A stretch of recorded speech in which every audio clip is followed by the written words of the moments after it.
Hey everyone, Andrew here, and Disney's doing an adaptation of A Wrinkle in Time. It's coming out this month, so I figured perfect time to read the book and give you my thoughts on it. Wrinkle in Time is a book by Madeleine L'Engle, and this was written in the 1960s. And this is, interestingly enough, this is Disney's second version of A Wrinkle in Time. They also did a made-for-TV movie not too long ago. And I will, at a later point, talk about my thoughts on both the TV movie and the new release. And I will compare and see which ones work, which ones don't. And my thoughts on all of them overall. Today I'm going to focus primarily on the book. At the start of the book, we meet Meg Murray, who is a high school student who's been having a lot of trouble in school recently. She's very smart. She's very good with math and can figure things out, but she's not good in other subjects and has a very hard time keeping attention and doing things the way the school wants them to do it. Like she's very good at math, but she doesn't do longhand. She doesn't want to do any of that stuff. She's in her room one night when there's a big hurricane storm outside, and she's in the roof, so she's terrified. So she decides to go downstairs and make a pot of hot chocolate. Downstairs, she runs into her brother, Charles Wallace, who's 5 years old, but talks like he's 30. Because he's a super genius. He didn't talk until he was about 3 years old, but since then has been very intelligent, saying very a lot of smart things, though he only speaks around the family, so the entire rest of the town thinks he's a moron. Much like they think Meg's an idiot. And it's interesting why, like, Charles Wallace dramatically talks older, Meg dramatically talks younger, because she's supposed to be in high school, but she talks like she's 8. Meg comes down and she's like, it's like, so you're making a pot of hot chocolate? And Charles is like, oh, I knew you were coming down, so I started making a pot of hot chocolate for us. And Meg's like, that's a really big pot for 2 people. And he's like, oh, it's not for 2. And their mom comes down, Mrs. Murray, and we get the impression and the idea that Charles Wallace can read minds a little bit or predict patterns. A little of both. Mrs. Murray comes down because she's referred to in the book constantly as Mrs. Murray, not as Meg's mom, which this book was from the 1960s, so it's a little bit of the older language. And Charles Wallace talks about how he met these new strange people and he wants to introduce them, and one of them happens to show up, and her name is Miss Whatsit, who is a woman who is dressed very much like a vagabond, like a bum, and shows up and is talking strangely and is answering questions that aren't said, and you get the impression that she can also read minds. And she tells Mrs. Murray that she needn't worry, that the Tesseract worked. And Meg's like, and this causes Mrs. Murray to panic a little bit. And Meg's like, what in the world is a Tesseract? And my brain just went straight to Captain America, the First Avenger, with that blue cube. And I'm like, is that where they got that from? Is that a thing now? And it's like, well, it would be really interesting if in the new movie the Tesseract turns out to be an actual blue cube. So Mrs. Whatsit leaves, and they wake up the next morning, and Charles Wallace and Meg go to visit the Mrs. Whatsit at her house, which turns out to be an old abandoned haunted house. Along the way, they meet Calvin O'Keefe, who is a very prominent sports star at Meg's school, and he's the popular kid that everyone and does very well in school. And him and Meg have an instant like and connection, and Charles Wallace actually talks to Calvin, which, like I said, he doesn't talk to people outside the family. And they go visit Mrs. Whatsit, and who is there with her 2 friends, Miss Witch and Miss Who. And they're talking about how they will all need to be strong for the events that are about to come, and they will talk to them all later. So Charles Wallace and Meg take Calvin to their house, and they have dinner. Calvin's immediately warms up with the family. He's very he likes being around them. He likes being appreciated on them. He's the oldest of 8 kids in his family, and they just don't even acknowledge that he exists most of the time. that night, Miss Witch, Miss Whatsit, and Miss Who show up, and they take the children, and it's like, we need to go save your father, because Meg's father's been missing for a few months right now, and everyone outside the family believes he's left with some woman, but Meg and Miss Murray believe that he will return. So Meg and them agree. They travel through time and space to distant moon. And turns out that this is a version of the Tesseract, that it's the ability to change space. And it's described the same way that they describe it that I've seen in the trailers, which is the idea of that there is a line, and there's a spider on one end of the line, and that the fastest way in three-dimensional space would be to walk across it, but if you think in fifth or sixth dimensional space, you close the distance, and that thus making a wrinkle in time. They brought them to this planet, A, because they have to rest up on the journey, but also because they need to show the kids the dangers and what's really going on. So Miss Whatsit transforms herself into a magical flying beast and takes them up into the high atmosphere, and they have to wear a special mask covering so they can breathe even a little bit.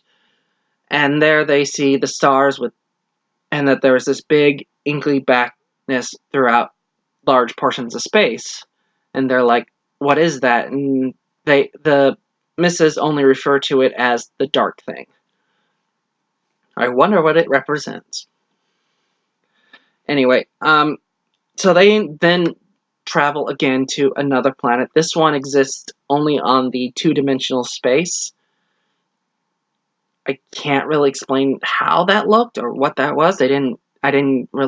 I understood it, but didn't really explain it well. And there they meet the Happy Medium, who explains to them, that there is this dark thing that's been infecting multiple planets, and shows them the Earth, and shows them that the darkness is surrounding their planet, and they're like, well, when did that happen? The misses are like, oh, that's been like that for a little while now. Yeah. But it's like, we've been fighting it alongside you, and it's like, here's an example of a time that we actually succeeded in winning. And they show a star going supernova and destroying the darkness, and Miss Whatsit's like, yeah, I was proud to do that. And they're like, wait, you were a star? Yeah, it turns out that the three misses are very powerful beings that may or may not have been stars in previous life. We know one was. So they tell Meg that we know where your father is. He is on this planet called Camazalt. And they travel from the Happy Medium to this planet. And the three misses tell them that we can't join you inside the town. You have to do this on your own. But we are bestowing upon you special gifts or special advice. Charles Wallace, we give you the advice to not let your pride override your logic. That this could lead you to trouble. They give Calvin the gift of communication, which really barely gets put into play, and they give Meg her faults as her gift. And she's like, really? My faults? This is the gift you give me? And she also gives Meg, Mrs. Whatsit gives her glasses, and says, only use these and absolutely no other choice. So they travel down to the town, and it looks very much like Earth, suburban, but they notice something where there's a bunch of kids playing out in the front yard, but they're all playing in the exact same way. They're all bouncing a ball, and they're all bouncing the ball in 100% sync.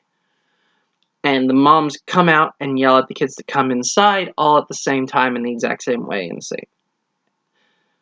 And then there is one little kid that screws up and can't bounce the ball properly, and his mother comes out and grabs the kid and drags him inside.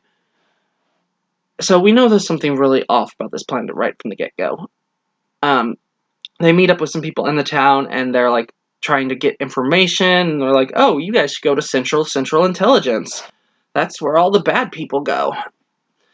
Or, the people that aren't proper. So they go to Central Intelligence and get captured almost immediately, and are taken before the leader, who is a tall, red eyes glowing man, and he explains that he's not actually the leader, that he is just an emissary on behalf of their leader, known only as It.